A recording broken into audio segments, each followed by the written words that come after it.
Hello friends! Welcome back to the channel. I am Maile. If you're new here, we do lots of fun videos on this channel, lifestyle content, vlogs, shopping videos, grocery hauls, theater content, and book content, which today I am bringing you one of my favorite videos to film all year. It is my 2023 wrap up of my top 5-star reads of the year.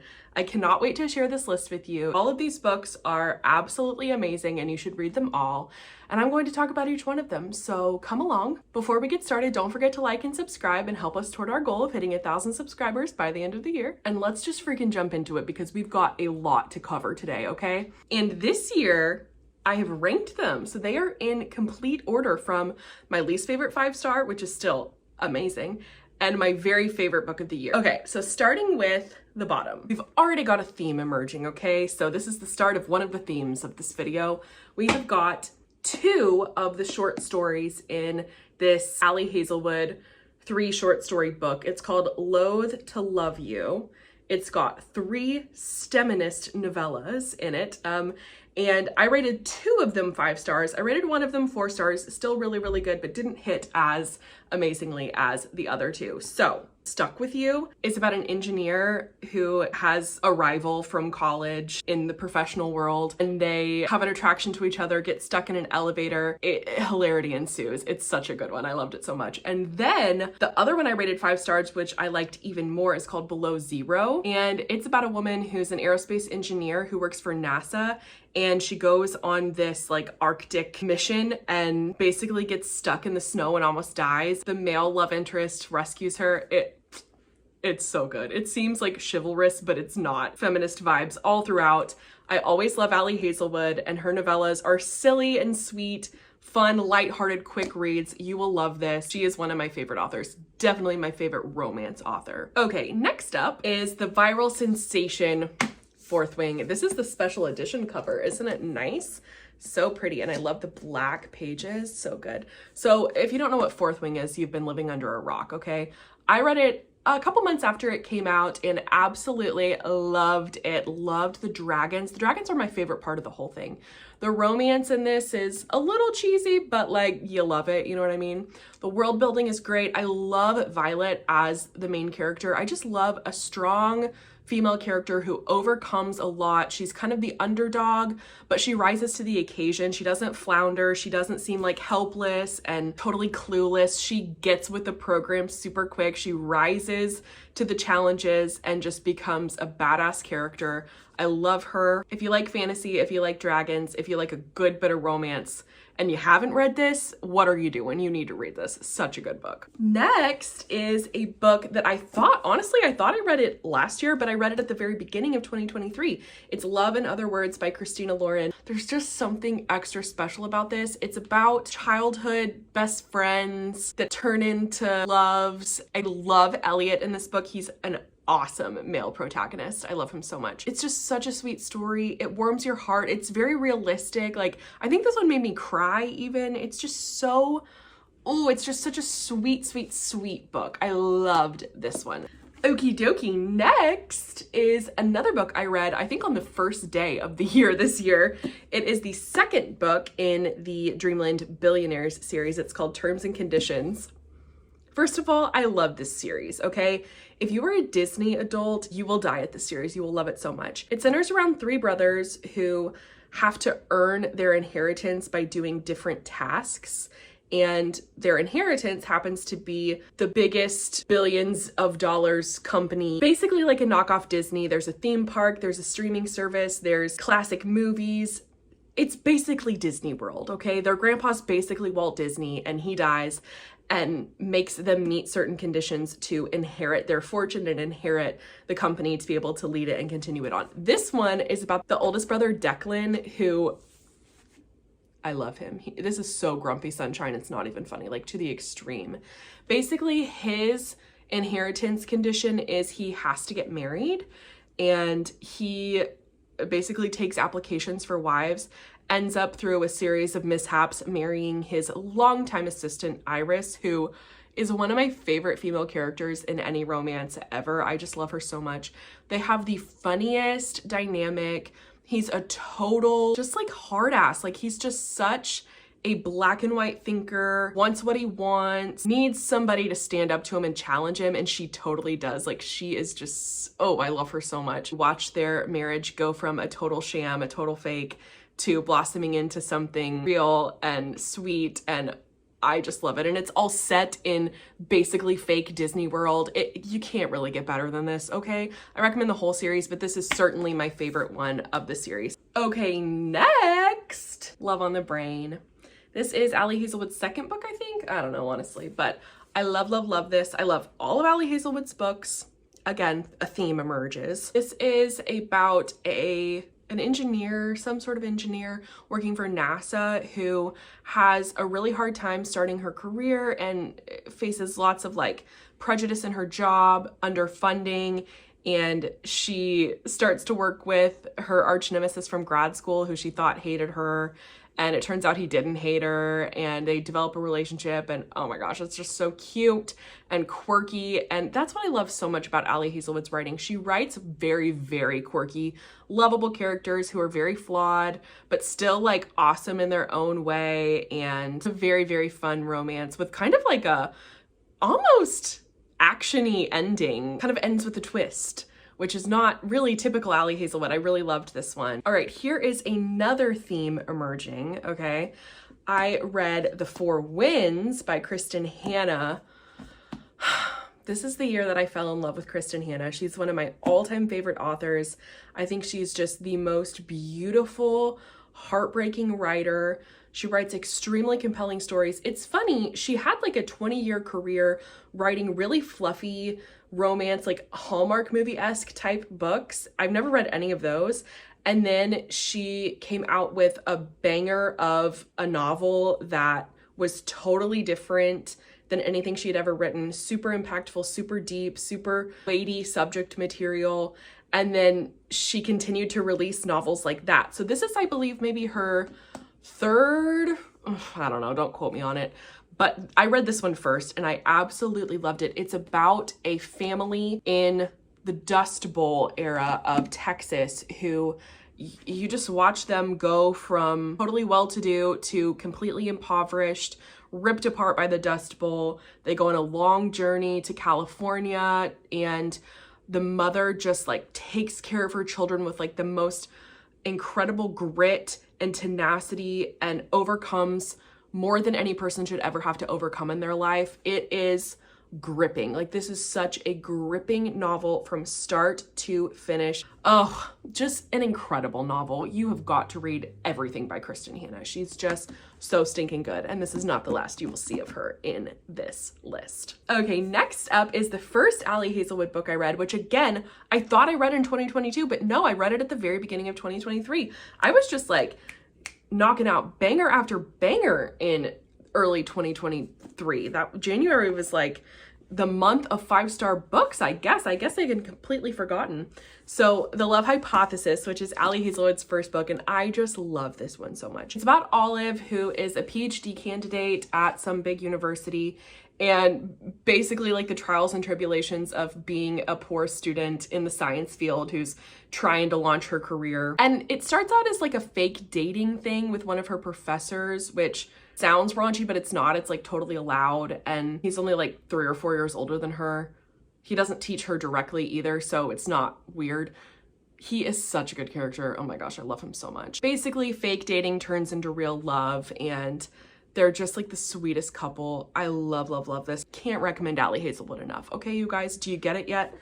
If you haven't, don't worry, because there will be more. Next, I don't have the physical copy of this book. I need to get this whole series, but it's Empire of Storms, which is the 5th book in the Throne of Glass series. I read this series this year, which is the last Sarah J. Maas series I had to read all of her books, and wow, did it not disappoint. In fact, I did a whole video on the Throne of Glass series that I will link up here if you're interested in checking that out. I won't go too much in depth about it since it's a series and it doesn't really make sense out of context of the series, but basically Aelin is a total rock star leader. She starts to gather support and the war really like breaks out. You learn, the thing I love the most about this 5th book is Well, number one, her and Rowan's relationship just like is amazing in this one. But I love all the side characters that we get more in-depth information about. Like that's my favorite thing about the 5th book in this series and why it's high on my list of 5-star reads. I just love this entire series so much. I rated this one 5 stars and another one I'll talk about later 5 stars as well. It's a top-notch series if you like fantasy and romance. Love, love, love, love it so much. Go check out that video if you want to know more in depth about it. Another book I read in freaking January that was so good. Red, White, and Royal Blue. I love this book so much. It's about the fictional president's son who's like 22 or something, and the second son of the King of England, developing like a frenemies relationship and then a relationship. Oh, this is, okay, first of all, that cover is just so freaking cute, okay? You read it and you think it's gonna be fluff. And you know what? Who doesn't like a good fluff romance every once in a while? You know what I'm saying? But this is not it. This book has so much heart, okay? So much depth to it. It's just so surprising. It takes you on a journey. It takes you on a ride, okay, people? I loved this book, loved the characters. It was so heartwarming. It made me cry. It just was so sweet and compelling to read. I loved it so much. There's also an Amazon Prime movie version of it, which is actual trash, basically worse than a Hallmark movie, but I loved every second of it. I just love this book. Can't recommend it enough. So, so, so sweet. Such a good story. And it's just beautiful. Just buy it because it's beautiful, okay? Okie dokie. Then we have a different kind of book. It's called Maybe You Should Talk to Someone, and it's written by a therapist. Oh, I loved this book. Basically, it chronicles, I think, 5 different clients that she has. She shares about their sessions and their lives and what brought them to therapy and what issues they worked through, but it's all framed through the lens of her life kind of falling apart and her going to therapy and going through her journey with her therapist while she's continuing to be a therapist to all these people. It is just such a good commentary on the human condition and that nobody's life is perfect and everybody has problems, and it's just such an empathetic book to read. Reminds you that life is hard and it's okay and that everybody's got their own struggles. It's just such a humanizing book to read. It's a breath of fresh air. It just made me feel connected to the people's stories that were in this book. And obviously she changed lots of like details of their stories. She got permission from all the clients to share, and it's just so relatable and makes you feel like you're not alone in your problems and your issues that you face in life. And it's just so expertly written. It kind of like, it's a nonfiction book, but it has you on the edge of your seat. It's just so, so, so good. You should definitely pick it up. Okay, next is another book I don't have a physical copy of yet. I need to get it. It's The Nightingale by Kristen Hanna. This book, I think this book was actually the first book she wrote that catapulted her into this different kind of genre of writing. This book is so good. It was just like the realest, affecting tale of World War II that I've ever read, okay? Wow, it was so freaking good. It follows a woman, well, it follows a family really, experience life during World War II. And it's told from lots of different perspectives. There's one sister who puts her head down, takes care of her daughter, does what she has to do in Nazi-occupied Poland. Is it set in Poland? Oh gosh, I can't remember. It's set in some Nazi-occupied area. Basically shows what it's like from the perspective of a person who just tries to survive the day and does what she can do to protect her child and doesn't rock the boat. And it's juxtaposed with the perspective of her younger sister, who is a total like wild child before the war, and nobody ever took her seriously, but she's like determined during the war to make a difference and help how she can. She basically becomes a spy. She ends up like being a war hero that saves hundreds of people. And it's just such an interesting commentary on the different roles people had during that time and how much of an impact you can have in different ways in life and what your calling might be and how you can't compare yourself to someone else. Make it through however you can. Oh my gosh, it's just that is the best war book I've ever read. She just has a way about writing about these historical events that don't feel like a story. They feel like this is a historical account of real life events that happened to someone during this actual time, which is not the case. Like, they're absolutely fiction, but they feel so real. They feel like something you would learn in a classroom. Wow, that woman can write. That's all I have to say. She can freaking write, okay? It's such a good book. So that was number 5. We are into my top 5 already. Wow, that was crazy. So that was number 5, The Nightingale. Then coming in at number 4 is Ali Hazelwood's new release this year, Love Theoretically. I loved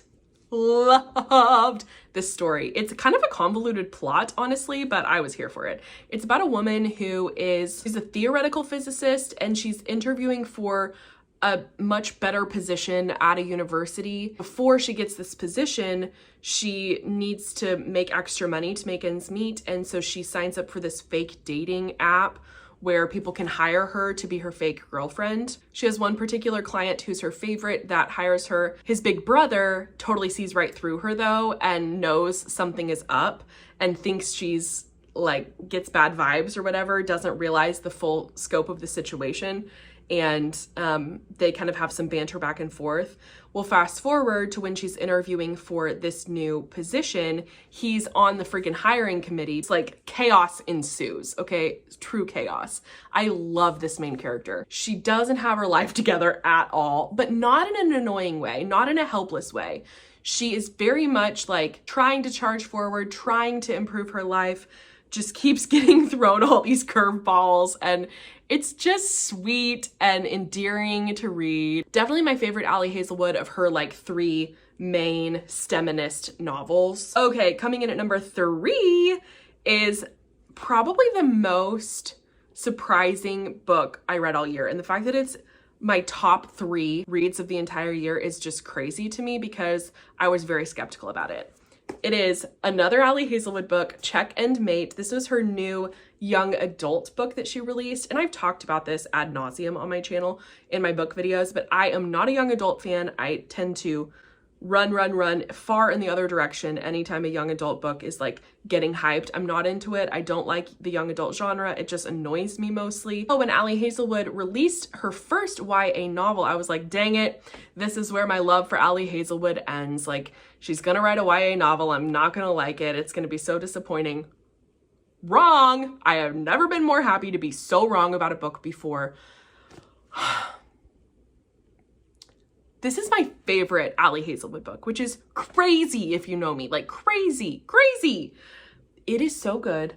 I can't even describe to you how good this book is. It's about a girl, I think she's actually like 20 or something, so they're not teenagers, which was another thing I really appreciated about this. She is a chess whiz, and her father dies. She leaves the chess world. It's 5 or so years in the future now. Her mother's sick, and she has to assume lots of responsibility over her family. She has to get a job and not go to college so she can help pay the bills. She has 2 younger sisters who are precious and so sweet. And even though she doesn't want to revisit chess and hasn't played chess in 5-ish years, she, through some situations, takes a job basically playing chess. And through it, she meets the #1 chess player in the world, who's this young hotshot guy. They develop a relationship. It is like very, what's the word I'm looking for?